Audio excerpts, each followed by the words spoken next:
welcome back, listeners, to another episode of the BizBlend Podcast, where business meets personal growth and mindset fuels your bottom line.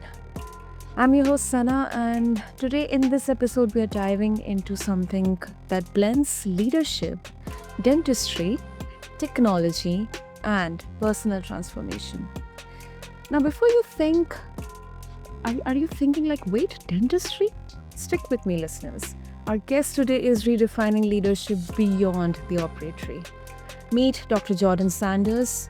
He's isn't just a dentist, he's an educator, an entrepreneur who is embarked on a mission to help health professionals and high performers scale their impact without sacrificing their well-being. Now, a bit about Dr. Jordan with all of you listeners. He's built a multi-million-dollar dental practice, launched a national education brand, which is Ascent Dental Education, and he's here on BizBlend to talk about the lessons learned along the way. From burnout to balance, from identity loss to intentional living, we are going to explore some of the most important aspects like time management, personal growth, and how our mindset shapes not just our career, but our lives. So, with that, Dr. Jordan, welcome to the show, and it is such an honor to have you with us. Oh, thank you, son. It's really nice to be here. Okay, Dr. Jordan, I mean, you have led a thriving practice, you have built an education brand. I mean, they are serious, major time commitments. But I'm not exactly sure, but I guess you must have experienced burnout along the way. So, how did your relationship with time and productivity evolve through all these years? Oh, man, that's a great question. Burnout is such an interesting thing. You don't think that you're burnt out until it comes and hits you in the face. And you're right. Everything was incredibly complex and required an immense amount of time to get together. And I hit a wall. It was really interesting to see how my body just reacted to some of these complexities I was experiencing. I told myself, I am not burnt out. I can keep going. I can keep putting in these hours and this hard work, and I'm going to be fine. And then you start to get sick, or you're trying to get to sleep at night and you're staring at the ceiling. And it took getting to that place and having kind of a hard conversation with myself in the mirror to really realize that I was trying to do too much. And Mhm. I think it's a plight that a lot of high achievers and entrepreneurs specifically experience. Like they want to do it all. They build these businesses from the ground up, and Mhm. because they have such an emotional connection to the thing that they've built, they want to do everything themselves. Like they feel like they are invested. They're the only ones who can do things to the level that would be acceptable to them, and Mhm. therefore they struggle with delegation and they struggle with trusting. And it's really a personality flaw that I feel a lot of us face, is our inability to let go of things and to be so passive with how we give our time away. 'Cause Mhm. I had to have hard conversations with myself about what time actually meant to me and what I needed to do in order to, basically reclaim my sanity. Mhm. No, that is so true. Especially the part where you mentioned about the not exactly obsession, but it's like you have that fear of kind of letting go of your baby. I mean, you're just handing over your baby to someone else, or maybe you think that uh, there won't be the other person won't be able to do in the way that you do it, or you look at it from that perspective. So that is so natural, so common, especially among entrepreneurs and creators. So I can absolutely relate with that. But Dr. Jordan, let's talk about identity, beyond the achievements. So in your journey, you have mentioned kind of, asking this question that who am I outside the operatory? And I guess we some or the other moments in our lives, we keep on asking ourselves, what am I exactly outside of this role or title or this company I'm working in or this job or I'm doing in? Who exactly am I without all this? What if everything is stripped away from me and then who exactly am I? So it was this turning point, Dr. Jordan. So how do you help others, especially in high pressure fields, to start to unpack that? Yeah, I mean, identity is such a it is the root of so much mental health crises, especially in professionals. We spend our entire, early adult lives in school learning to be these professions that and we set ourselves at a very high standard for that. It's a ton of pressure and we build it becomes a part of us. It has to. It's the world that we live in. And then you're thrust out into the real world and you're surrounded by all of these complex human emotions, people that especially in dentistry, people that aren't super thrilled to be sitting with you in the dental chair, they don't appreciate what you do, and Mhm. you're never getting the same accolades that you might have gotten in school. So if you base your entire identity and by definition, your structure of your self-worth around this idea of being this professional who's gonna be getting all this praise, it does not take long for that entire kind of image to start falling apart.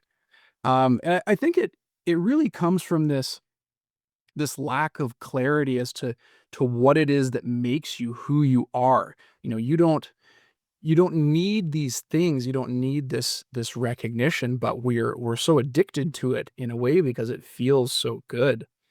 Um, and really I hate to say that you have to get to these dark places before you're able to actually see what it is that's holding you back. But it's really that, you come to these points of reckoning where you are forced to reevaluate what it is that is important to you. And that's really what happened to me. It's what I try to help my colleagues do now because it was so taboo of us to talk about mental health struggles like this within our profession. It was kind of viewed as being, either weak or not having not having it together. And we now that we're kind of a little bit more open to it, it's Mhm. really interesting to see how common it is because we build this entire persona of the professional or the dentist or the doctor or whoever. And once that starts to crack, you start to see what's underneath, and a lot of people don't really like it. They don't like that reflection that's kinda staring back at them at that point. And so Mhm. we really try to help people disconnect their self-worth from their achievements in dentistry. We help them to identify what it is that really makes them tick, what actually, fires them up about the reason that they got into the profession in the first place. And we help them build tools in order to access that, to get, to have that be front of mind when they run into difficulty within their professional day-to-day lives. And it's really transformative. Like it's probably one of the most rewarding things to see is just those aha moments that your colleagues who are your friends and you value their well-being, just seeing them able to look at their life through a different lens and let go of some of that struggle. Because it's so common, it's so sad that we spend our days attached to this image that doesn't serve us. That is right. That is right. And Dr. Jordan, when you were having that moment, how exactly did you navigate through it? I mean, did you have any specific practices or reflective tools that helped you maintain that separation between who you are and what you do? Yeah, absolutely. I mean, it's gonna be different for everyone. One of the probably most interesting revelations that I've had. The practices that have been most kind of impactful to me, visual references. So, a easy example of that is I wear a bracelet on my right wrist that has a Latin saying that says "Memento vivere," which is Latin for "remember to live." And it is my kind of grounding tool that I use to and I look at it and, if I'm having a tough moment or I had a difficult conversation or a negative interaction, and it's my kind of mental bookmark almost into remembering the things that I've done that have been really good and the things that have helped me feel really positive and to kind of come back to those. So, like Mhm. grounding exercise. I find that journaling is really, really powerful. Specifically, more recently, I've actually been implementing a lot of artificial intelligence and having conversations with those types of systems to help unpack certain scenarios in a kind of meaningful and instantaneous way. Um, Mhm. and then just, living healthy, getting some exercise, being very intentional about how I process those feelings, almost like if I, and use an analogy of sailing through the ocean, you have to ride the waves sometimes. If you try to fight them, they're just gonna wash over your boat. But, if you ride through them, accept that the feelings are gonna be hard, that facing them is gonna be scary, but Mhm. you riding with them is a way to just allow them to be exactly as they are and nothing more than that. It's it's really just a practice in mindset and mindfulness because we Mhm. all have this power. We have the ability to tell our brains that we don't need to think that way, but it's not easy and it requires a lot of very intentional self conversation. Yep. Yep. And I guess it also requires the openness to embrace changes, because change kind of, creates that uh, fight or flight mode within us. And so that's a beautiful analogy you gave, Dr. Jordan.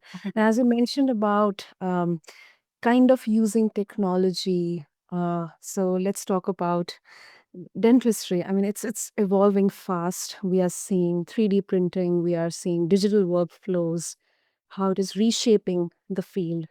But you also emphasize on mindset other than technology.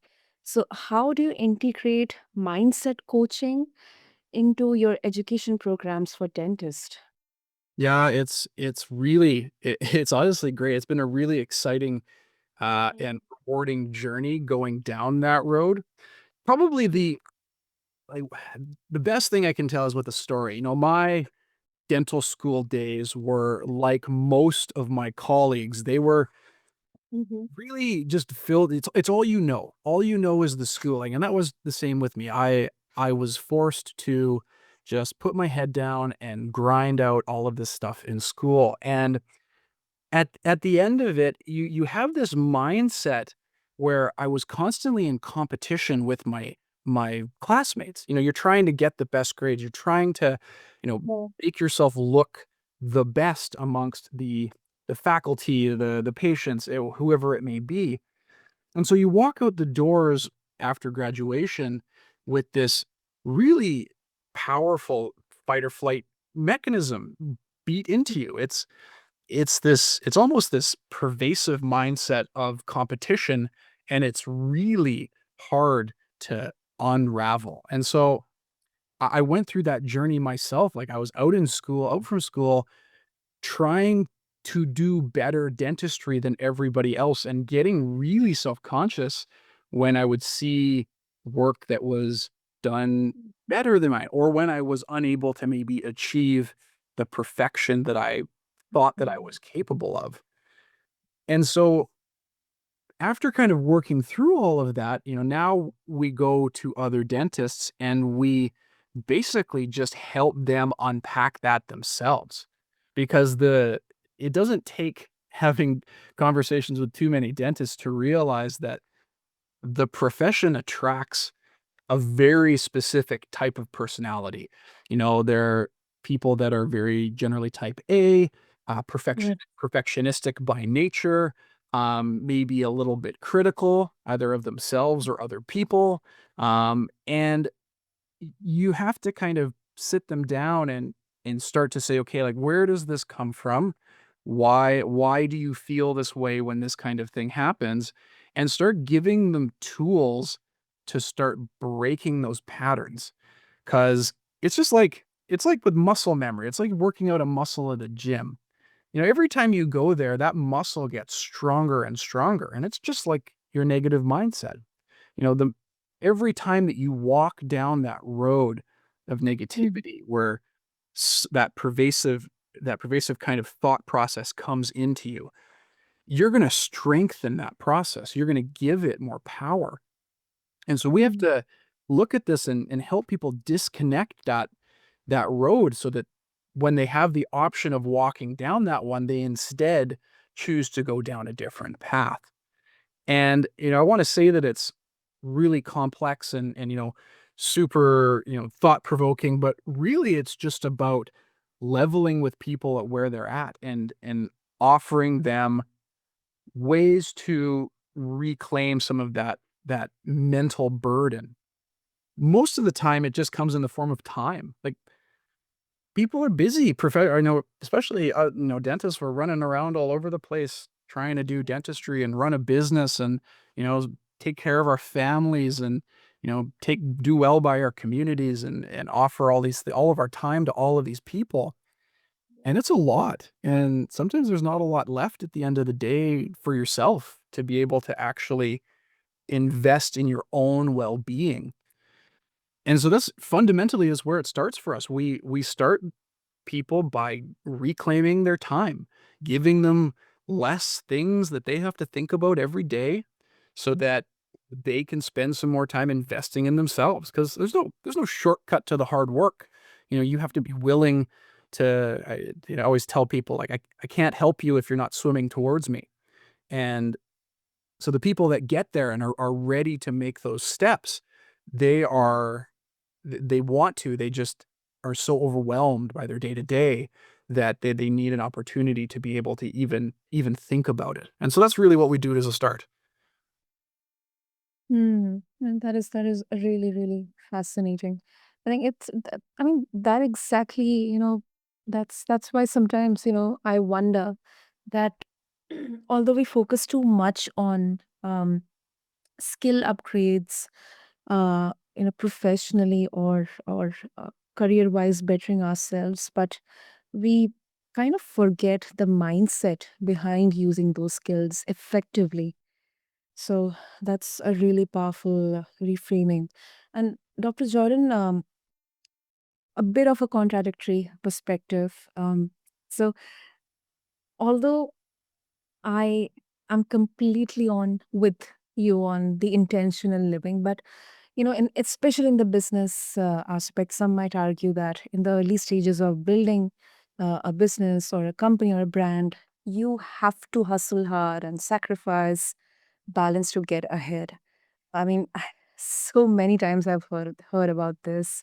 What's your take on that? I mean, can we really have both in the beginning, or is it something we should kind of have milestones? But okay, maybe the first 5 years, let me just sacrifice everything. Then the next 5 years, let me think about how I can get back to that balance. That is such a good question because I hear that all the time, and I'll tell you exactly what I tell them. Mhm. There is this kind of, I think, falsehood that we tell ourselves that balance exists as like a set of scales. We have weight on one side and weight on the other. And, on one side is our career and the other side is our life. And, if we put more weight onto one side, it's obviously going to tilt the scales in that direction. But I tell the people that I coach to throw the scales away. I want you to think about it differently. Balance for me isn't about a set of scales. Balance for me is about intention and presence. So As an example, when I am at work, I am 100% focused and have 100% of my intention focused on my work. When I am at home, I have 100% of my intention and focused on my family. And what I do is that is balance for me. So balance is not giving up one for the other. It's about creating intentional space for everything to exist in its own way. It might not be equal, but if hustle culture, I think unfortunately creates a lot of broken families. And Yeah. we need to kind of sit and look at this and say, yeah, you might need, maybe you're working a 12-hour day. Maybe you're going to your startup business that you've put together and you're putting in 12 hours of hard work. And at the end of the day, you're really tired and you're going to go home for dinner or for bedtime with your kids. And you have nothing left. Mm. What's required in that moment is to realize that you still need to be 100% there for the people that need you. That's balance. It's not easy. It's arguably harder, but it's a mindset shift that basically says, I'm going to give 100% of myself to the thing that I am focusing on in this moment, Mhm. regardless of where things are. And if I don't have the energy to do that, it just means that I need to create space somewhere. Because if you're really that burnt at the end of a day, you need to have a look at really where your intentions lying and really what you're doing. Are you using your time productively? Could you create some more time somewhere by offloading low value tasks? So that's really the audit that we do. We say, you've spent 12 hours at the office.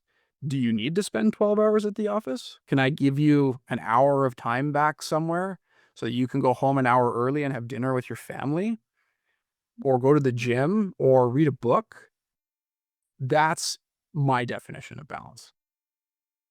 And that's where, it all circles back to the most important point you mentioned in the beginning about, delegation, you know, having the company of like-minded people, your team members who, can help you both in your practice and also give you that time to, work on yourself as well. And the same time be replicated for them as well by Yeah. the leader. Yes. So that is really, really, it's really well put, Dr. Jordan. So before we wrap up, what's the best way to connect with you, Dr. Jordan, if our listeners would like to? Yeah, best way to connect with me is on Instagram. It's at Ascend Dental Education. If anyone goes on there and sends me a DM and puts Sana's name beside it, I'll send you a free little tidbit on how to save some time. It's one of the exercises that we do with our coaching clients on how Mhm. to really audit where your time is going and if you can create some more space. I found it to be a very powerful tool for people that feel like they're burning out or they're lacking that balance that we spoke about. That's great. That's great. I'll make sure to have the links and the details mentioned in the show notes. And Dr. Jordan, thank you so much for this practical, insightful conversation. And I really appreciate how you bring both heart and strategy into everything you do, in the dental world or reshaping how we define or think about success and then well being ourselves. Thank you. Thank you. And to all of our listeners, just refer to the show notes if you wish to connect with Dr. Jordan. And also, just a quick note from my end that business isn't just about the bottom line, listeners. It's about blending growth, mindset, and leadership in ways that can make life richer. I'm your host, Sana, and this has been another brilliant episode on the BizBlend podcast. Until next time, take care.